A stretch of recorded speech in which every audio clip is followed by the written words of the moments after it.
네, 안녕하세요. 실전 범죄를 알려드리는 현면입니다.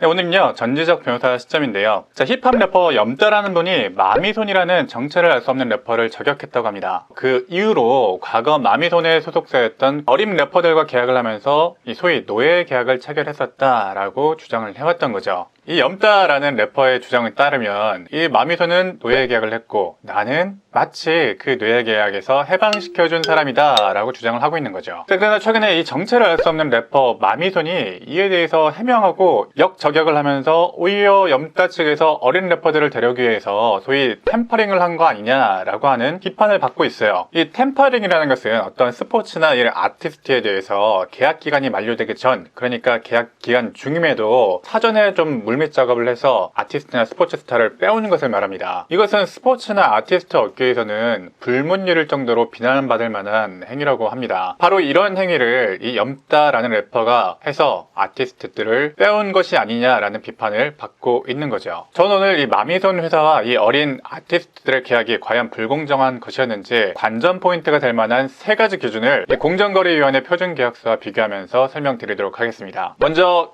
기간입니다. 자, 표준계약서 보면 어떻습니까? 일단은 상한선은 7년으로 규정되어 있죠. 이 7년은 넘는 계약은 7년 이후에는 언제든지 해지할 수 있다라고 정하고 있어요. 자, 반대로 말하면 7년 이하의 계약은 특별한 사정이 없는 한 바로 불공정하다고 보지는 않는 겁니다. 이유는 특히 문화산업, 이 아티스트를 성장시키는 게 돈이 엄청 들어요. 이 회사 입장에서는 아티스트와 계약해서 투입되는 비용은 일단은 다 매몰되는 비용입니다.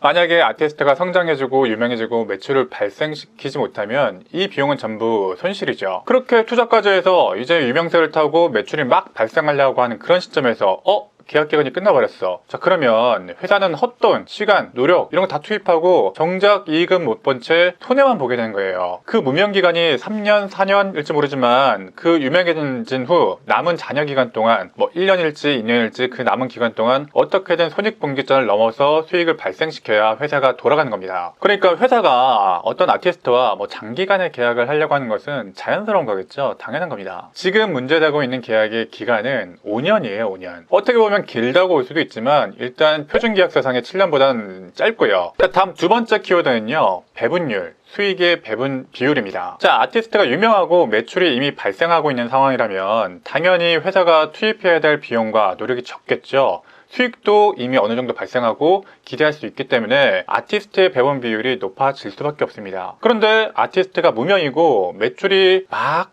생기기 시작하거나 아니면 발생하기 힘든 사정이 있다면 회사가 일단 당장 투입되는 비용밖에 없고 반대로 매출은 기대하기가 어렵기 때문에 비교적 회사 쪽의 배분 비율이 높아질 수밖에 없습니다. 지금 나오고 있는 상황상 6대4 내지 7대3이었던 것으로 보이는데 사실은 아티스트가 무명이고 심지어 어려서 어떤 행사를 뛴다거나 그런 매출을 발생시킬 수 없는 상황이었기 때문에 이런 경우라면 이 역시 이 배분 비율만으로 불공정하다고 볼 수는 없을 것 같습니다. 자, 세 번째, 위약금. 자, 이 영상의 하이라이트인데요. 자, 회사는 아티스트에게 어떻게든 비용을 투입하게 되어 있습니다. 노래 하나 만드는데, 활동하는데, 매니저, 직원 고용하는데, 뮤직비디오 찍는데, 그 모든 게 다 돈이에요, 돈. 회사 입장에서는 모두 투자이고 비용인데, 아티스트에게 투입된 이 투자금을 회수하지 못하면 손실입니다. 그런데 갑자기 아티스트가 단순 변심으로 인해서 나 이제부터 노래 안 할 거야, 나 이제부터 다른 회사에서 일할 거야 라고 하면 어떻게 됩니까? 그 손실이 갑자기 팡 터져버린 거죠. 리스크가 되는 거예요. 그래서 갑작스러운 아티스트의 변심이나 분쟁을 대비해서 이런 위약금 규정이란 것을 거의 둡니다. 최근에 표준계약서는 어떤 매출에 비례하거나 어떤 손해를 배상하는 방식으로 규정이 되어 있어요.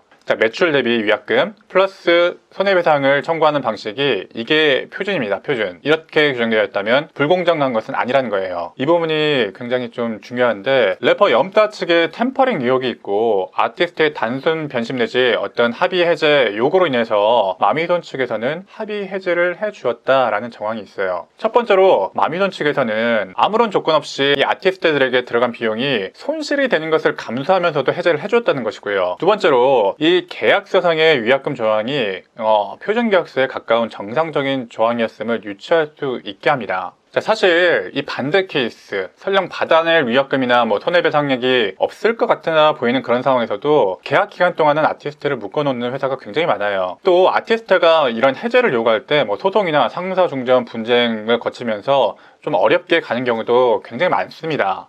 근데 아무런 조건 없이 이런 절차 없이 그냥 해제를 해줬다? 이게 사실이라면요, 은혜죠, 은혜. 회사의 손실을 감수하면서까지 원하는 대로 해줬다는 거잖아요. 오로지 그 래퍼들의, 아티스트들의 미래를 위해서. 현재는 한 가지 조항만 가지고 이거는 계약이 무효야 라고 하는 경우는 거의 없어졌어요. 계약 전체적으로 봤을 때 이게 좀 불공정하게 보일 수 있겠다, 이렇게 판단을 하지, 한 가지 조항만 가지고 이렇게 불공정하다고 판단하지 않는데, 현재까지 알려져 있는 조항들은 불공정하지 않고 오히려 표준에 부합하는 계약 조항들로 보이고, 이 계약서 전체를 판단할 때 이 조항들은 굉장히 중요한 기준들이 되는데, 이 조항들조차도 표준에 부합해 보이는데 과연 이게 불공정한 계약일까? 사실은 재판까지 가봐야 결론은 알 수 있겠습니다만은, 과연 이 계약이 불공정한 것이었는지 여러분의 판단에 맡기도록 하겠습니다. 네, 그나저나 마미손 누군지 모르겠지만 티 한 장 사야 되겠습니다.